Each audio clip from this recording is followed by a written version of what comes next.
बचपन में मैं जब भी देखती थी किसी मरे हुए इंसान को लेकर जाते थे तो राम नाम सत्य है ऐसा कहते थे। कभी देखा है ये लोग जो जा रहे होते हैं किस सुर लय ताल में राम नाम सत्य है बोल रहे होते हैं? राम नाम सत्य है, राम नाम सत्य, राम हो। दो चार तो रजनीगंधा और कमला पसंद, थू, राम नाम सत्य। दो चार तो भूल भी जाते हैं बीच में, वो सत्य है कि जय कुछ और भी बोल गए, तो राम नाम। लोगों ने उसका मजाक बना दिया है, कहते राम नाम सत्य है, मुर्दा बड़ा मस्त है। ये इतनी जोर से बाह मोड़ते हैं और घुटना मोड़ते हैं कि कई बार तो हड्डियां चटक जाती हैं। प्रणाम आचार्य जी। मेरा प्रश्न राम नाम को लेकर है। बचपन में मैं जब भी देखती थी किसी मरे हुए इंसान को लेकर जाते थे तो राम नाम सत्य है ऐसा कहते थे। तो मुझे समझ में नहीं आता था कि जब मर जाता है इंसान उस वक्त क्यों ऐसा कहते थे। और कई बार ऐसे बचपन में घर में भी मैं राम नाम सत्य ये शब्द कह देती थी तो डांट पड़ती थी कि ऐसे इस शब्द को नहीं कहते हैं, जब कोई मरता है तभी कहते हैं। तो अभी हम पढ़े, आपने कबीर जी के बारे में बताया तो उसमें मानुष जन्म तो बिरथा खोए, राम नाम नहीं जाना। तो यहाँ भी ये बात कही जा रही है कि राम नाम को जीवन में उतारना चाहिए। तो मुझे आज तक ये समझ में नहीं आया कि घर वाले ऐसा क्यों कहते थे, तो इस बात पर स्पष्टता चाहिए थी। देखो, लोक जीवन और लोक संस्कृति का सत्य से कोई बहुत लेना देना होता है नहीं। जो संसारी होता है ना, आम गृहस्थ, उसको इससे थोड़ी बहुत मतलब है कि मुक्ति क्या है, आत्मा क्या है, सत्य क्या है, ब्रह्मलीनता क्या है। उसको तो इससे मतलब है कि उसकी दाल रोटी चलती रहे, वो साधारण सुखों के अपने बुलबुले में कैद किसी तरह सुरक्षित अपना जीवन काट दे। तो उसका लक्ष्य ही नहीं है कि वो सत्य तक पहुंचे, राम के मर्म तक पहुंचे। वो ये चाहता भी नहीं है। धार्मिकता भी उसके लिए बस उसकी सांसारिकता का अवलंब होती है। अवलंब माने सहारा। वो धार्मिक भी इसलिए होता है और उतना ही होता है, उस हद तक ही वो धार्मिक होता है जिस हद तक धार्मिकता से उसकी सांसारिकता में उसको लगता है कुछ सहायता मिलती है। उससे अधिक धार्मिक उसे होना भी नहीं है। उससे ज्यादा धार्मिक उसे आप बनाओगे तो वो विद्रोह कर देगा। उसके केंद्र पर राम नहीं बैठे हैं, उसके केंद्र पर उसकी गृहस्थी बैठी है।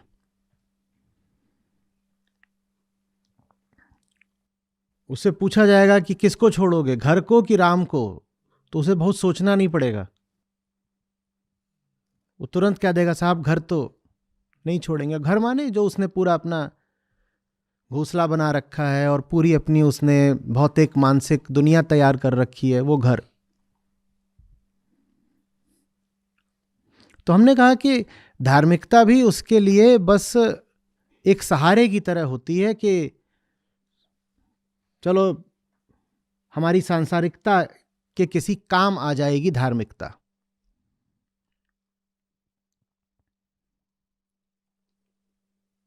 मुनाफा मुझे जीवन में चाहिए, तो मुक्ति की बात भी अगर किसी तरह मेरे मुनाफे की वृत्ति को लाभ दे दे तो मुक्ति की भी दो चार बातें कर लेते हैं, अच्छा है।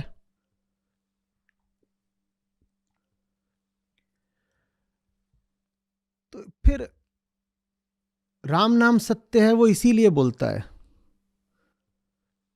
मृत्यु के क्षण में आपने जो बुलबुला बनाया होता है ना, वो टूटता है। और जब वो बुलबुला टूटता है, when the bubble bursts, वो क्षण खतरे का होता है गृहस्थी के लिए। उस क्षण में ये ताकत होती है, ये संभावना होती है और इसीलिए खतरा होता है कि वो क्षण आपको आपकी पूरी जिंदगी का झूठ एक झटके में दिखा देगा। आप अपनी पूरी जिंदगी जिस अनुमान पर, जिस मान्यता पर, जिस धारणा पर जी रहे थे, वो एकदम गलत थी, खोखली थी। ये बात मौत बेहिचक आपको दिखा देती है। यही शरीर है ना जिसके लिए दुनिया जहान एक कर दिया, और ये पड़ा हुआ है अभी शरीर, और मक्खियां भिनक रही हैं।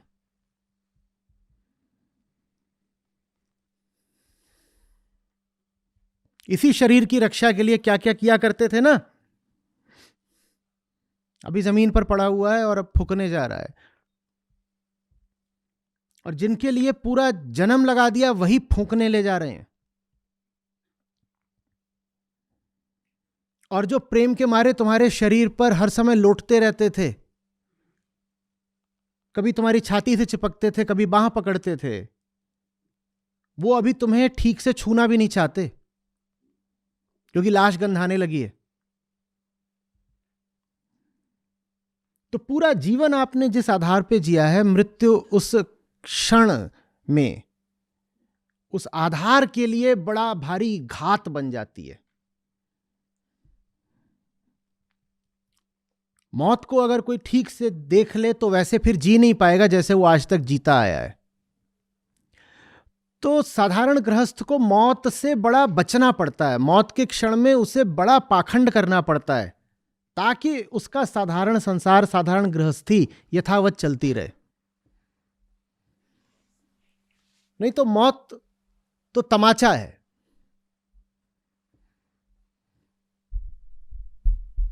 और बड़ा वो निर्मम बल्कि बर्बर तमाचा है।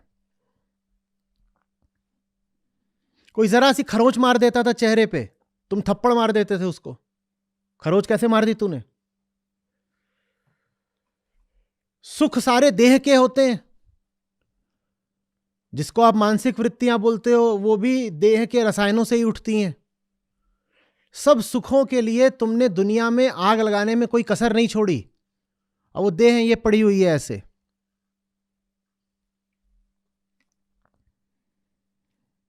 और तुमने जितने प्यार के अफसाने गढ़े थे और कस्में खाई थी और वादे करे थे, वो कहां गए सारे? जिनसे तुम्हारा सबसे ज्यादा प्यार था वही तुमको फूकेंगे। सुना कबीर साहब का, उड़ जाएगा हंस अकेला? आपको गाना चाहिए।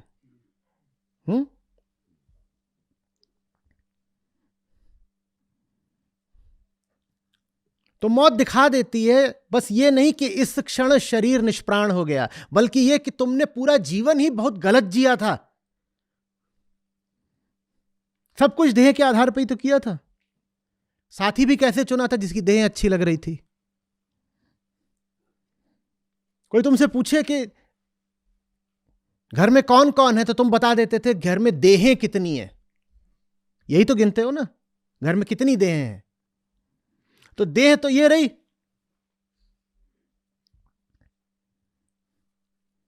और कभी मुर्दे को देखिएगा, वो अकड़ जाता है थोड़ी देर में, बहुत जल्दी अकड़ता है। और जो कर्मकांड होते हैं वो चाहते हैं कि अभी शव के साथ कुछ क्रियाएं करी जाएं, और क्रियाएं करनी है पर देह तो अकड़ गई है। तो फिर जोर लगा लगा के कभी उसका हाथ मोड़ा जाता है, कभी टांगें मोड़ी जाती हैं, कभी कुछ किया जाता है, और मुर्दा ऐसा हो गया जैसे अब अकड़ा हुआ बांस। उसके हाथ पांव अब मुड़ने से बिल्कुल इनकार कर देते हैं, गर्दन तक नहीं मुड़ना चाहती, और मुंह फूलने लग जाता है। तो तब यही लोग जो हल्दी चंदन उपटन किया करते थे, ये इतनी जोर से बाह मोड़ते हैं और घुटना मोड़ते हैं कि कई बार तो हड्डियां चटक जाती हैं। हड्डियां चटकती भले ना हो, पर उतनी जोर से आप किसी जीवित आदमी के हाथ पांव मोड़ दीजिए तो कम से कम उसकी मांसपेशियां जरूर टूटेंगी।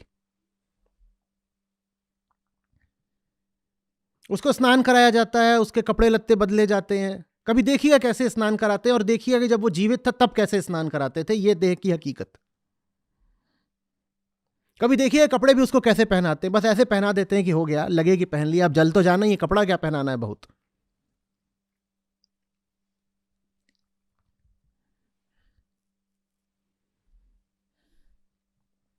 होठों का रंग देखिए कैसे बदलता है, आंखें देखिएगा कैसी हो जाती हैं, तभी उसकी आंखें मृत होते ही बंद करी जाती हैं पुतलियां, ताकि आपको आंखों की हकीकत ना पता चले। आंखों पे बहुत मरते हैं हम।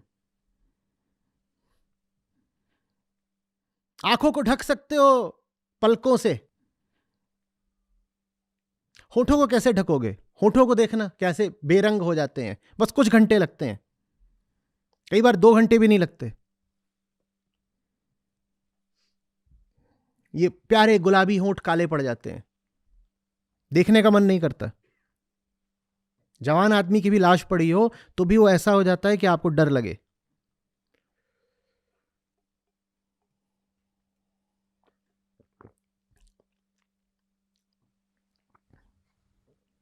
मैं कानपुर के एक कॉलेज में एक बार गया था, वहां पास में ही घाट था, तो वहां मंदिर था, वहां के पंडित जी थे,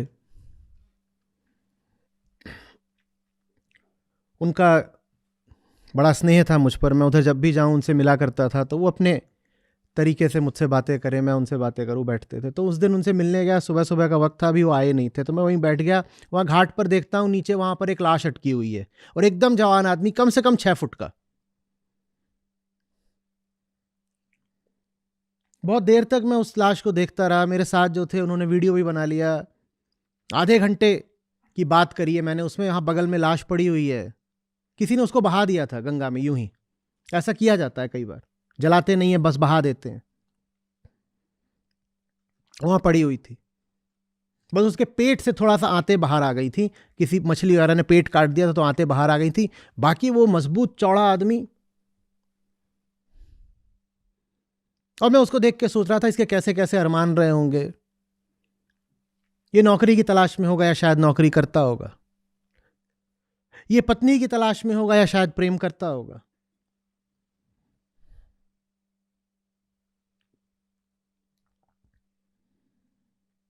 और लाश आकर एक पत्थर से अटक गई थी। अंत में मैंने एक आसपास से बड़ा बांस खोजा और उसको धक्का दे दे करके बहा दिया कि आगे बह जाए, वरना वहीं अटक गई थी लाश, ठीक मंदिर के सामने अटक गई थी। मंदिर था घाट पर, और घाट में नीचे लाश अटकी हुई थी।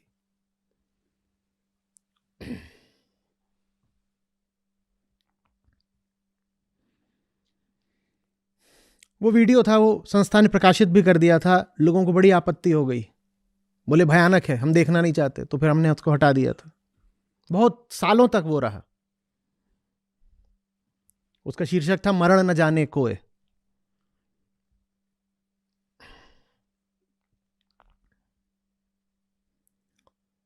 मौत सारे पर्दे उठा देती है। मौत अपने आप में तो क्या ही भयानक होगी, वो हमें बता देती है कि हमारा जीवन कितना भयानक था।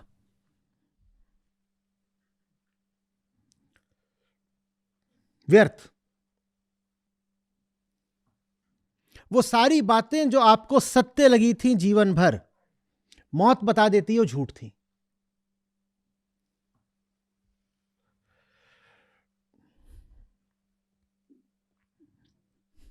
कबीर साहब कहते हैं, अब वो बिल्कुल ठीक ठीक क्या अवधियां बताते हैं मुझे याद नहीं है, आप लोग गा देना। कहते हैं 2-4 दिन तुम्हारे भाई बंधु रोते हैं, और 13 दिन तक तुम्हारी पत्नी रोती है, और कुछ महीनों तक तुम्हारी माता रोती है, और उसके बाद कोई रोता भी नहीं है। या माता का शायद ये कि जब तक जीवे माता रोए, पर आशा ये है कि रोते भी नहीं है।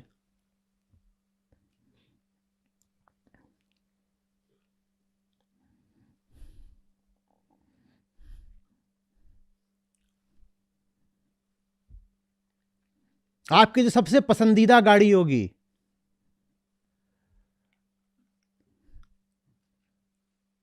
उसी में आपकी लाश को धर के ले जाएंगे फूंकने।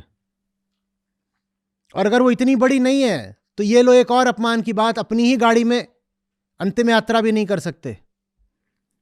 फिर पीछे पीछे एक चलता है, उस पर लिखा होता है, नहीं शव वाहन नहीं लिखते वो, उसको लिखते हैं ब्रह्म वाहन या मोक्षयान। वो मोक्षयान में बैठ करके चल रहे हो। कहा भाई ये जो तुम 10-20-40 लाख की गाड़ी खरीद के लाए थे उसका क्या हुआ? वो गाड़ी आगे आगे चलती है, पीछे पीछे वो ब्रह्मयान चलता है।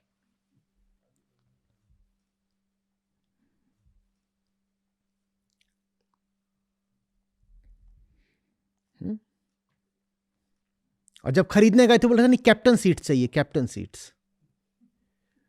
अब तुमको बैठाए कैसे उसमें? कहा कि घुटने तो तुम्हारे मुड़ रहे नहीं है, या तो भाई घुटने मोड़ के मरे होते, अब तो तुम लंबा लंबा अकड़ गए हो, तुमको वहां बैठाना ही मुश्किल है।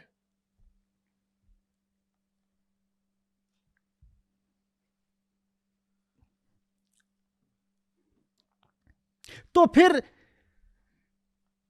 संसारी गृहस्थ एक गंदी चाल चलता है। मालूम है क्या है वो चाल? वो कहता है नहीं नहीं, हम तो मानते ही नहीं थे कि ये सब जो हमारा पूरा जीवन था वो सत्य है। हम तो मानते ही नहीं थे, क्योंकि अगर हमने उसको सत्य माना होता तो मौत ने प्रमाणित कर दिया था कि वो झूठ है। मौत झूठ तब ना प्रमाणित करे जब पहले तुम मानो कि तुम अपने जीवन में बहुत गलत बातों को सच मान रहे थे। तुम कहते हो उन्हें सच मानते ही नहीं थे। हम किसको सच मानते थे? हम तो राम नाम को सच मानते थे। राम नाम सत्य है। क्या तुमने सचमुच जीवन भर माना था राम नाम सत्य? नहीं। तो ये एक तरह की हमारी चाल होती है। हम चालाक लोग हैं ना, हम बड़े टैक्टिकल लोग होते हैं। हम कहते हैं नहीं नहीं, मौत से हमें कोई सदमा नहीं है, कोई हादसा नहीं हो गया, मौत हमें कोई नई बात नहीं बता पाएगी, मौत कोई पर्दा नहीं उठा पाएगी, क्योंकि हम तो पहले से ही जानते हैं कि राम नाम सत्य है। अगर तुम जानते ही हो राम नाम सत्य है तो जैसे जिंदगी जी रहे हो वैसे जी क्यों रहे हो? फिर तुम्हारी जिंदगी में तो राम नाम के अलावा बाकी सब कुछ सत्य है। नहीं समझ में आ रही बात? अंगूर खट्टे हैं जैसी बात है।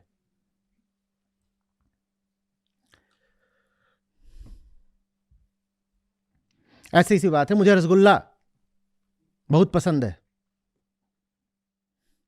और रसगुल्ले के लिए मैंने जो कुछ बुरे से बुरा हो सकता था सब करा जिंदगी भर।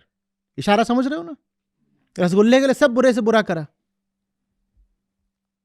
अंत में हाथ आया नहीं रसगुल्ला। रसगुल्ले की हकीकत बिल्कुल सामने आ गई, और जब रसगुल्ले की हकीकत सामने आ गई तो मैं क्या बोल रहा हूं? व्रत करना सत्य है, व्रत करना सत्य है, व्रत करना सत्य है। ये मैं वास्तव में क्या बोल रहा हूं? अंगूर खट्टे हैं।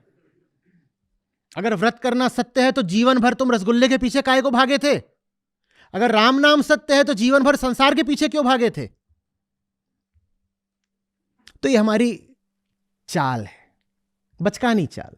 हमने कहा ना, संसारी आदमी धर्म भी उतना ही चाहता है जितने में उसका संसार चलता रहे। संसारी आदमी सच भी उतना ही चाहता है जितने में उसका झूठ चलता रहे। ज्यादा सच दोगे अगर आम लोगों को तो वो फिर विद्रोह कर देते हैं। वो कहते हैं हाँ बड़े आए ज्ञान पेलने वाले।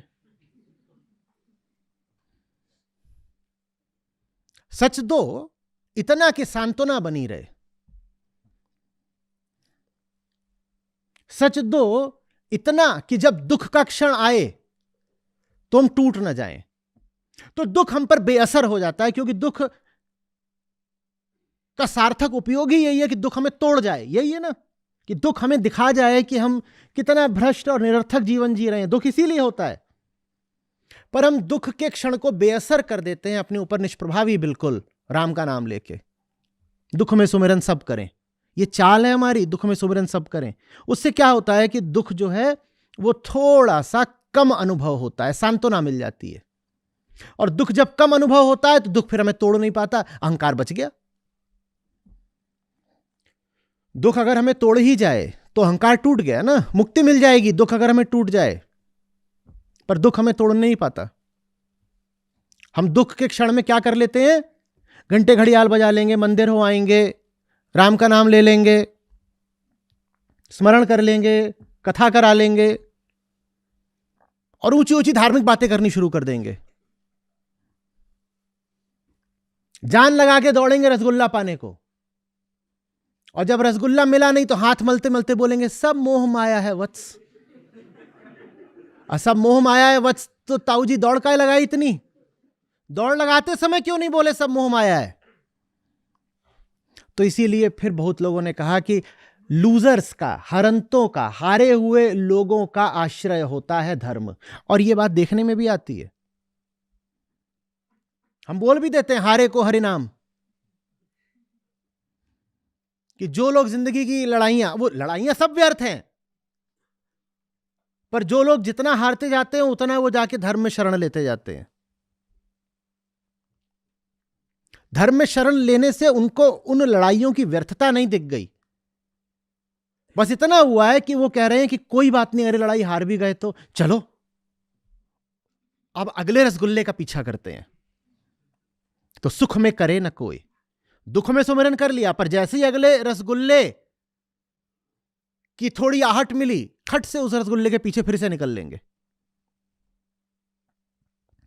नहीं तो एक बार अर्थी उठाने के बाद, किसी की अंत्येष्टि में शामिल होने के बाद, शमशान से हो आने के बाद तो ये होना ही नहीं चाहिए था ना कि आप अपने पुराने ढर्रों में वापस लौट आओ।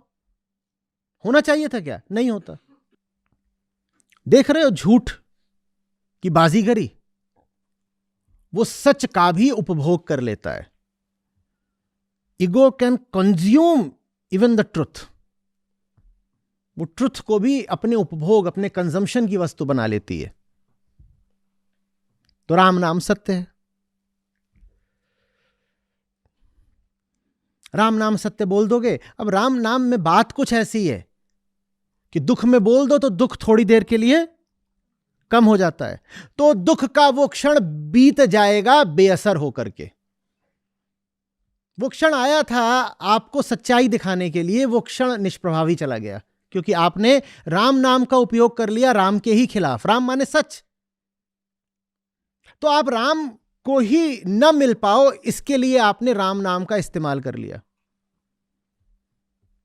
और ये खूब होता है। राम के नाम का दुरुपयोग हमने राम के ही खिलाफ खूब करा है। पुरानी परंपरा है। राम नाम सत्य है। इसे जीवन बनाओ ना। जीवन तो क्या बनाओगे? जैसा आपने कहा, घर में कोई साधारण अवस्था में बोल भर दे राम नाम सत्य है, घर वाले उसके पीछे पड़ जाएंगे, खासकर महिलाएं। छी गंदी बात नहीं बोलते बेटा, नहीं बोलते। काहे नहीं बोलते मम्मा?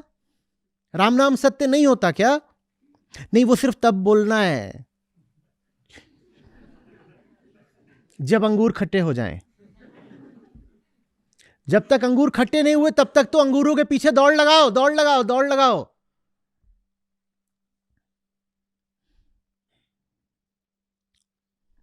जब तक मरे नहीं संसार को भोगो, और जब मर जाओ तो राम को भोगो। लेकिन किसी भी स्थिति में बस भोगो, भोगो, कंज्यूम। न समर्पण करना है, न मिटना है। इतना बड़ा मुंह है हमारा और इतना विकराल पेट कि हमें सब कुछ सिर्फ भोगना है। लाओ पेट में डाल दो। और जब यह स्थिति हो जाए कि अहंकार राम को भी अपना ग्रास, अपना निवाला बना दे, तो बताओ अब तुम्हें बचाने कौन आएगा? जो ब्रह्मास्त्र था आपने उसको भी बेअसर कर डाला ना, तो बताओ अब लड़ाई कैसे जीतोगे? जो सबसे बड़ी दवाई थी आपने उसको भी अपने ऊपर निष्प्रभावी कर लिया, बताओ अब जान कैसे बचेगी? राम नाम तो आखिरी दवाई होती है। राम नाम है औषधि। गाइएगा कि राम नाम से बड़ी कोई औषधि नहीं होती है। और उस औषधि को भी हमने क्या बना लिया? चाट, टिक्की, रसगुल्ला, गोलगप्पा। और औषधि को भी तुम अगर तेल में बिल्कुल फ्राई कर दो तो औषधि अब किस काम की रह जाएगी? तो राम नाम को भी हम अपने लिए बिल्कुल बेअसर बना लेते हैं। अब राम नाम भी हमारे लिए किसी काम का नहीं रह गया। और जब राम नाम भी किसी काम का नहीं रह गया तो मैं पूछ रहा हूं अब तुम्हें बचाएगा कौन? घटोत्कच जिस क्षण मरा था, पूरा पांडव खेमा दुखी हुआ था, कृष्ण मुस्कुराए थे, बोले थे अर्जुन बच गया। क्योंकि कर्ण के पास जो शक्ति थी अब वो बेअसर हो गई। और घटोत्कच से इतना उत्पात कृष्ण ने करवाया, इसीलिए दुर्योधन को पिटवाया घटोत्कच से। घटोत्कच को विशेष निर्देश थे जाके दुर्योधन को पीटो। पीटे जा रहा है, पीटे जा रहा है। दुर्योधन खुद जाके कर्ण के हाथ पांव जोड़ रहा है, बोल रहा है वो शक्ति काय के लिए बचा के रखी है? जब ये आज ही मुझे मार डालेगा तो युद्ध ही समाप्त हो जाएगा। अरे जल्दी घटोत्कच को समाप्त करी, पीटे डाल रहा है। तो उसने शक्ति चला दी, कृष्ण मुस्कुरा दिए। क्योंकि वो क्षण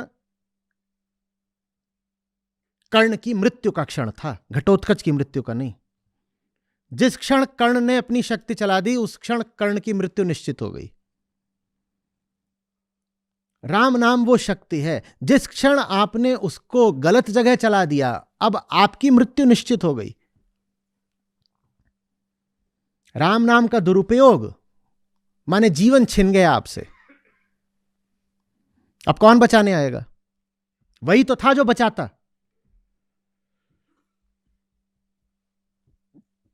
अब कौन बचाएगा? और उसका तो कर दिया दुरुपयोग। कभी देखा ये लोग जो जा रहे होते हैं किस सुर लय ताल में राम नाम सत्य है बोल रहे होते हैं? राम नाम सत्य है, राम नाम सत्य, राम हो।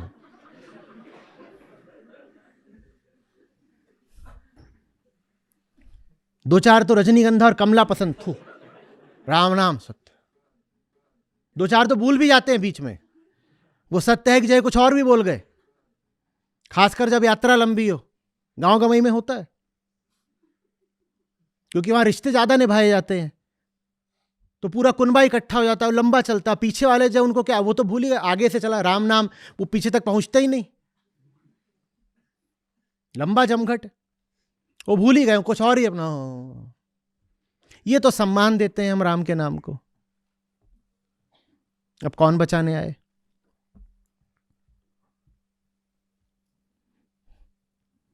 अगर हम एक जागृत समाज होते तो रोज सुबह उठते ही हर घर में हम कहते राम नाम सत्य है।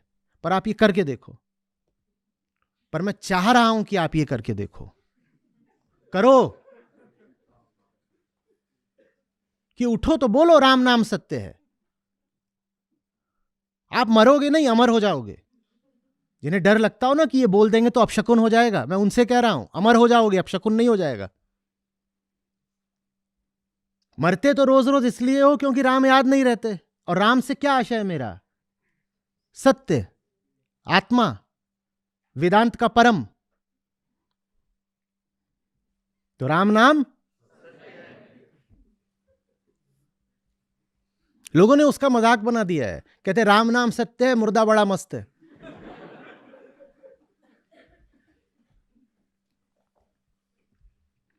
ये हमारा हाल है।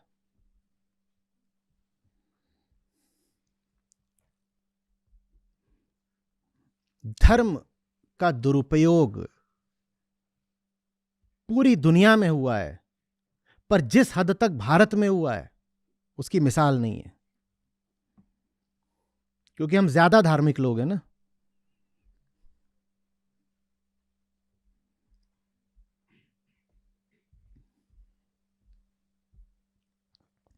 आ रही बात समझ में? तो राम नाम बेहिचक बोलो और निडर होके बोलो।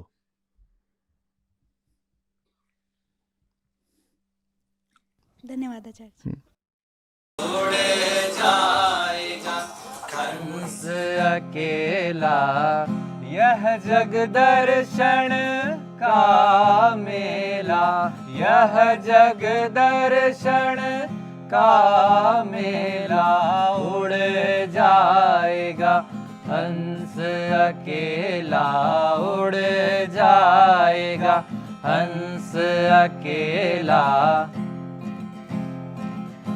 जैसे पात गिरे तरुवर से, जैसे पात गिरे तरुवर से, मिलना बहुत दुहेला, मिलना बहुत दुहेला। ना जाने किधर गिरेगा, ना जाने किधर गिरेगा। लग गया पवन का रेला, लग गया पवन का रेला। उड़ जाएगा हंस अकेला, उड़ जाएगा हंस अकेला। जब होवे उमर पूरी, जब होवे उमर पूरी, जब छूटेगा हुकुम हुजूरी, जब छूटेगा हुकुम हुजूरी यम के दूत बड़े मजबूत यम के दूत बड़े मजबूत यम से पड़ा झमेला यम से पड़ा झमेला उड़ जाएगा हंस अकेला उड़ जाएगा हंस अकेला उड़ जाएगा हंस अकेला उड़ जाएगा हंस अकेला दास कबीर हर के गुण गावे दास कबीर हर के गुण गावे वाहर को पारण पावे वाहर को पारण पावे गुरु की करणी गुरु जाएगा गुरु की करणी गुरु जाएगा चेल की करणी चेला चेले की करणी चेला उड़ जाएगा हंस अकेला उड़ जाएगा हंस अकेला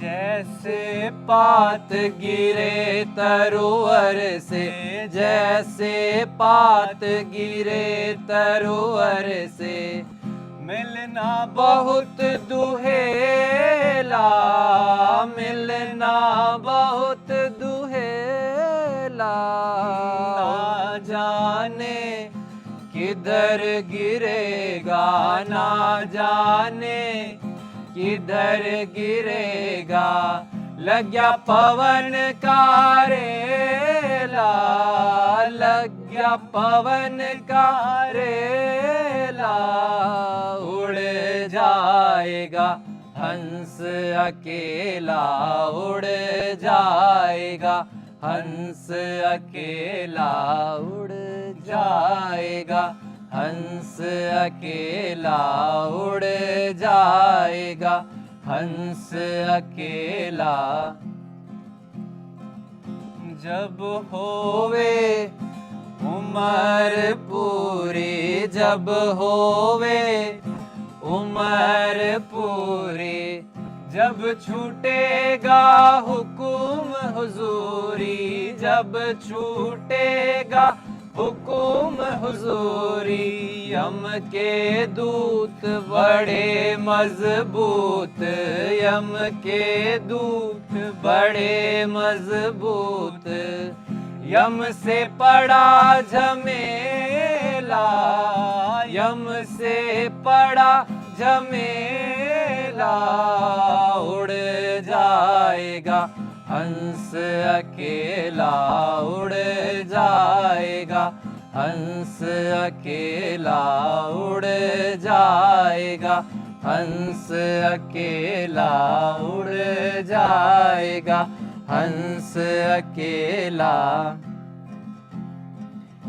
दास कबीर हर के गुण गावे दास कबीर हर के गुण गावे वाहर को पारण पावे वाहर को पारण पावे गुरु की करणी गुरु जाएगा गुरु की करणी गुरु जाएगा चेले की करणी चेला चेले की करणी चेला उड़ जाएगा हंस अकेला उड़ जाएगा हंस अकेला उड़ जाएगा हंस अकेला उड़ जाएगा हंस अकेला यह जग दर्शन का मेला यह जग दर्शन का मेला उड़ जाएगा हंस अकेला उड़ जाएगा, हंस अकेला। मैं आचार्य जी को पिछले 1.5 साल से YouTube के माध्यम से सुन रही हूँ और पिछले 6 महीने से मैं लाइव सत्रों से जुड़ी हुई हूँ। मैं चारों सत्रों में ज्वाइन किया हुआ है और अभी लास्ट फिजिकल सेशन भी मैंने अटेंड किया था जो अभी नोएडा में हुआ था और वो बहुत अच्छा अनुभव रहा और इस तरह की एक कम्युनिटी से मिलने का मुझे मौका मिला और मैंने अपनी बेटी और अपने बेटे को भी लेकर आई थी और उनको ये दिखाना था कि इस तरह की भी एक कम्युनिटी होती है और ऐसे भी लोग काम करते हैं और ये काम कितना जरूरी है अध्यात्म के लिए और समाज के लिए। ये काम बहुत जरूरी है और ये हमें आगे लेकर के जाना है और हम जब तक अपने बच्चों को नहीं सिखाएंगे या बच्चों को नहीं दिखाएंगे तब तक काम आगे नहीं बढ़ पाएगा। आचार्य जी ने बताई कि इंसान की वृत्ति और समाज की संस्कृति के खिलाफ क्रांति है गीता। हमारा आचार्य जी ने बताया हमारा पुनर्जन्म व्यक्ति का नहीं होता, वृत्ति का होता है। आग दहके पर धुएं से प्रकाश ढक जाता है, काम भरा जब आँख में सच नजर नहीं आता है।